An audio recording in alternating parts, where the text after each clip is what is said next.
ఎంపీలు కానీ కేంద్రం నుంచి రావాల్సిన నిధుల గురించి మాత్రం ఎందుకు అడుగుతలేరు అనేది కాంగ్రెస్ పార్టీ నుంచి వినిపిస్తున్న వర్షన్ కాబట్టి దాని గురించి నెక్స్ట్ ఆన్సర్ చెప్తారు. కానీ సో రామ్మూర్తి గారు ఇక్కడ నమస్తే అండి. కాంగ్రెస్ ప్రభుత్వం అధికారంలోకి వచ్చిన తర్వాత వాళ్ళు డే 1 నుంచి చెప్తూనే ఉన్నారు. సరే గత ప్రభుత్వంలో జరిగిన అప్పు 10 ఏళ్లలో జరిగిన అప్పుల గురించి, రాష్ట్రానికి ప్రస్తుతం వస్తున్న ఆదాయము, పెడుతున్న ఖర్చులు, అలాగే పథకాల రూపంలో పెడుతున్న డబ్బులు, ఇవన్నీ కూడా చెప్పుకుంటూనే వస్తున్నారు. వచ్చే ఆదాయానికి పెట్టే ఖర్చులకి ఎక్కడా కూడా సరిపోవట్లేదు, వడ్డీలు కట్టడానికి వీటికే సరిపోతున్నాయని మొన్న కూడా రేవంత్ రెడ్డి గారు చెప్పారు. నన్ను కోసినా కూడా నా దగ్గర పైసలు లేవు, ఏం చేయమంటారు అని ఒక ఫ్రస్ట్రేషన్లో ఆయన మాట్లాడిన సందర్భాలు చూసామంటే అంటే రాష్ట్ర ఖజానా ఏ స్థాయిలో ఉందనేది కూడా అర్థమవుతుంది. అలాంటప్పుడు ప్రతిపక్షాల నుంచి ఇంత ఒత్తిడి రావటము, లేదా ప్రజల్లో వ్యతిరేకత ఉందని చెప్పేసి చెప్పడము, ఈ ప్రభుత్వ ఫెయిల్యూర్ని ప్రజల్లో ఎండగట్టాలి, బీఆర్ఎస్ నాయకులంతా సిద్ధం కండి అని కేటీఆర్ గారు పిలుపునివ్వటం, అంటే 10 ఏళ్లలో మీరు చేయలేనివి 16 నెలల్లో మా మీద ఒత్తిడి చేయడం ఎంతవరకు కరెక్ట్ అనేది కాంగ్రెస్ పార్టీ వాళ్ళు. 10 ఏళ్లలో ఏం చేయలేదన్నది ఇప్పుడు వాస్తవంగా ప్రజలకు క్యాట్ వచ్చింది. మేము ఏం చేసినాం అన్నది ఇప్పుడు చర్చించుకోవట్లేదు. ఎందుకంటే ఇప్పుడు రేవంత్ రెడ్డి ప్రభుత్వం వచ్చిన తర్వాత నేను అనలేదు, మీరు అనలేదు, ఎవరు అనలేదు, ఆయన నోట్లకెళ్ళి రాష్ట్ర ఆదాయం గురించి మాట్లాడి టు బి క్లియర్ ఏంటంటే ప్రజలకు కూడా ఏంటంటే 18,500 కోట్లు అంటే ఏదో 18,500 అమౌంట్ లాగా చెప్తున్నాడు. ఎందుకంటే ఈ 18,500 కోట్లు చెప్తే చిన్నగా కనబడుతుంది అన్న ఉద్దేశంతో సంవత్సర ఆదాయం చెప్తున్నాడు. ఎందుకంటే ఒక సంవత్సరానికి 2,22,000 ఆదాయం వస్తుంది మనకు. అక్షరాల 2,22,000 కోట్ల ఆదాయం మనకి ఏదైతే వస్తున్నదో ఇది చాలా రిచెస్ట్ మనది ఏదైతే రాష్ట్రం అని చెప్పుకోవచ్చు. ఎందుకంటే ఇంత చిన్న రాష్ట్రం ఇంత పెద్దగా సంపాదిస్తుందంటే అది గౌరవ కేసీఆర్ గారు చేయబట్టి. ఎందుకంటే గతంలో మనం చూసుకుంటే 2014లో మనం చేర్చుకొచ్చినప్పుడు ఏదైతే ఒక నెల ఆదాయం ఒక సంవత్సరానికి సరిపోయేంత ఉండే, దాన్ని దశల వారీగా ఏదైతే సంపదను పెంచుకుంటూ సంక్షేమాన్ని ప్రజలకు పంచిపెట్టినాం. మేము ఏం చేసినాం అన్నది ప్రజలకు తెలుసు. ఎందుకంటే తెలంగాణ వచ్చిన తర్వాత ఎందుకంటే పథకాల ఏదైతే పంటలు పండించాం తెలంగాణ నేల మీద. ఎందుకంటే అంతకుముందు రైతు బంధు లేదు, రైతు బీమా లేదు, కళ్యాణ లక్ష్మి లేదు, ఇలా చెప్పుకుంటా పోతే దాదాపు ఎన్ని పథకాలు అంటే వాస్తవంగా చెప్పుకుంటే ఈ రోజు మన డిబేట్ కూడా సరిపోదు.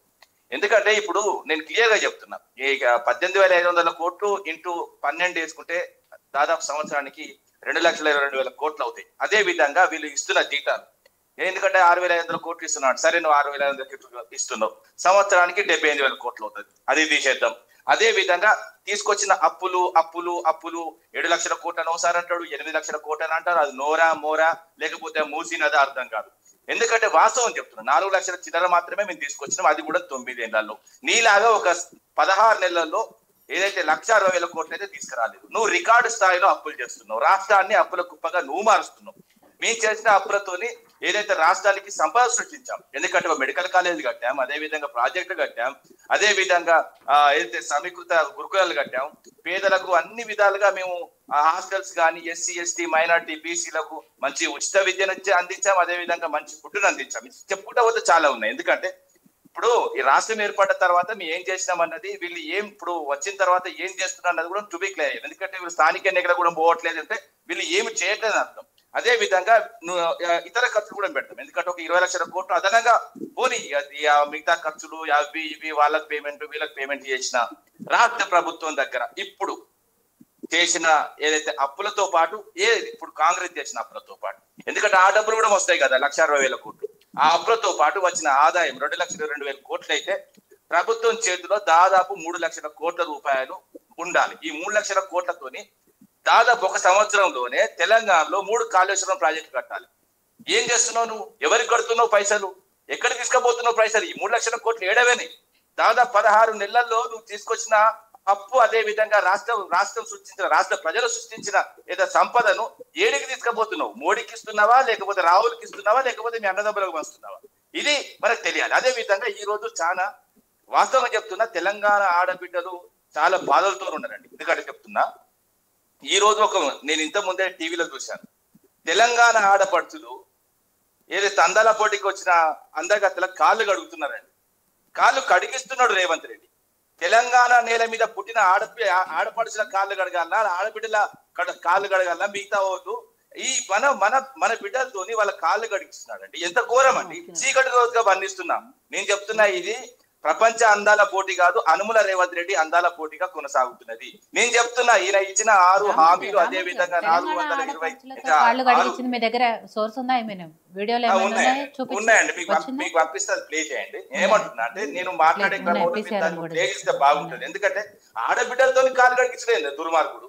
ఎక్కడి వచ్చిందండి? వాస్తవం చెప్తున్నా. ఒకప్పుడు ఏదైతే బర్వాత బతుకమ్మ ఆడించిన అది గుర్తు చేస్తున్నాడు. ఆడబిడ్డలను అవమానించి, తెలంగాణ ఆడబిడ్డలు మొత్తం అవమానించింది ఈ రోజు. వాళ్ళని కాళ్ళు కడిగి ఆ నెత్తి మీద పోసుకోవాలా? నేను చెప్తున్నా, ఈయన చేసిన పాపానికి ఈయన జీవితాంతం, ఈయన కుటుంబం, అదే విధంగా ఈయన ప్రభుత్వం కాళ్ళు కడిగి, ఏదైతే తెలంగాణ మహిళ కాళ్ళు కడిగి నెత్తి మీద పోసుకొని వాటిని జీవితాంతం సేవించినా ఆ తప్పు పోదండి. చాలా దుర్మార్గమైన పని.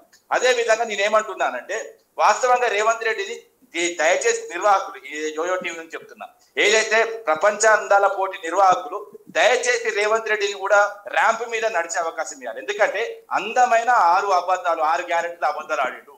అదే విధంగా 420 హామీలతో అబద్ధాలు ఆడిడు. ఇవి ఏవి కూడా సక్రమంగా పోవట్లేదు. కాబట్టి అబద్ధాలు నంబర్ 1 ఉన్నాడు. కాబట్టి ఈ అందాల పోటీలో మా ఏదైతే రేవంత్ రెడ్డి కూడా నడిపిస్తే నంబర్ 1 ముఖ్యమంత్రిగా, ఏదైతే అబద్ధాలు ఆడడంలో నంబర్ 1 గా ప్రపంచ స్థాయిలో వస్తాడు. నిర్వాహకులకు ఈ యువజో టీవీ నుంచి ఇది చెప్తున్నా. ఇంత ఘోరమా అండి? ఇది కరెక్ట్ కాదు కదా.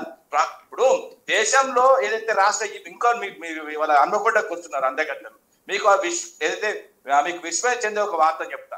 రాత్రి ఏదో చిరు వ్యాపారులు, ఏదైతే కాజీపేట నుంచి హన్మకొండ వరకు మొత్తంగా ఉన్న చిరు వ్యాపారులు, పూల వ్యాపారులు, పండ్ల వ్యాపారులు, అదే విధంగా ఛాయం కుటోళ్ళు బుల్డోజర్లు పెట్టి షాపులను తొక్కి పడేసి, ఏంటంటే వాళ్ళు ఇవాళ ఒక్క రోజు వచ్చి రేపు వేయటోళ్ళు. వాళ్ళ జీవితాలు ఏంటంటే ఇప్పుడు 30-40 వేలు, ₹1,00,000 ఒక్కొక్కరికి నష్టం వాటిల్లుతుంది. మీకు చిరు వ్యాపారులు కావాలా, లేకపోతే తెలంగాణ నేల మీద బతికే బడుగు బలహీన వర్గాల ప్రజలు కావాలా, నీకు అందగత్తెలు కావాలా? వాళ్ళు వస్తారు పోతారు. ఇంకో అదే విధంగా ఎక్కడైతే మోరీలు కనబడతాయో, ఎక్కడైతే కొంచెం చెత్త కనబడుతుందో అక్కడ అడ్డంగా ఏం కట్టిల్లంటే ఘోరంగా చిన్న ఏదైతే మన బార్గెట్ కట్టేసి మొత్తం వాళ్ళకి కనబడకుండా చేస్తున్నారు.